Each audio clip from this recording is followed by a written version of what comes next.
Hello, ഞാൻ ഇന്നലെ ഒരു ഓഫർ പറഞ്ഞിട്ടുണ്ടായിരുന്നു. അതായത് എൻ്റെ ഒരു ഫ്രണ്ട് കുറച്ച് മാങ്ങ എനിക്ക് കൊണ്ടുവന്നായിരുന്നു. അപ്പം അത് ഫ്രീ ആയിട്ട് എനിക്ക് കിട്ടിയത് കാരണം നിങ്ങൾക്കും ഞാൻ ഫ്രീ ആയിട്ട് തരാമെന്ന് പറഞ്ഞിട്ട് ഇന്നലെ ഒരു വീഡിയോ ചെയ്തിട്ടുണ്ടായിരുന്നു. അതിൻ്റെ വീഡിയോ ആണിത്. എന്താണ് ഓഫർ എന്ന് ഞാനിപ്പോൾ പറയാം. അതായത് എനിക്ക് ഇവിടെ ബീഫ് അച്ചാറ്, മീനച്ചാറ്, പിന്നെ നെല്ലിക്ക, മാങ്ങ, നാരങ്ങ, പിന്നെ നമ്മുടെ ഫേവറേറ്റ് ചമ്മന്തിപ്പൊടി, ഇതൊക്കെ ഇരിപ്പുണ്ടല്ലോ. അപ്പം ഇതിൽ നിങ്ങൾ 1000 റുപ്പീസിന് മുകളിൽ പർച്ചേസ് ചെയ്യുവാണെങ്കിൽ ഞാൻ 1/2 കിലോയുടെ മാങ്ങ അച്ചാർ നിങ്ങൾക്ക് ഫ്രീ ആയിട്ട് തരുന്നതായിരിക്കും കേട്ടോ. അതായത് 1/2 കിലോയുടെ നല്ല മാങ്ങ അച്ചാറാണ്. ഇത് ഫ്രീ ആയിട്ട് ഞാൻ തരും.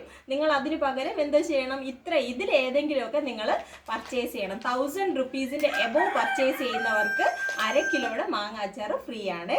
അപ്പം ഇത്രയേ ഉള്ളൂ. ഇത്രയും മാങ്ങ അച്ചാർ തീരുന്ന വരെ ഉള്ളൂ കേട്ടോ ഓഫർ. അത് കഴിഞ്ഞിട്ട് ഞാൻ വാങ്ങിച്ചു തരത്തില്ല കേട്ടോ. അത്രയേ ഉള്ളൂ. എന്നാൽ താങ്ക്സ് ഫോർ വാച്ചിങ്. ബൈ.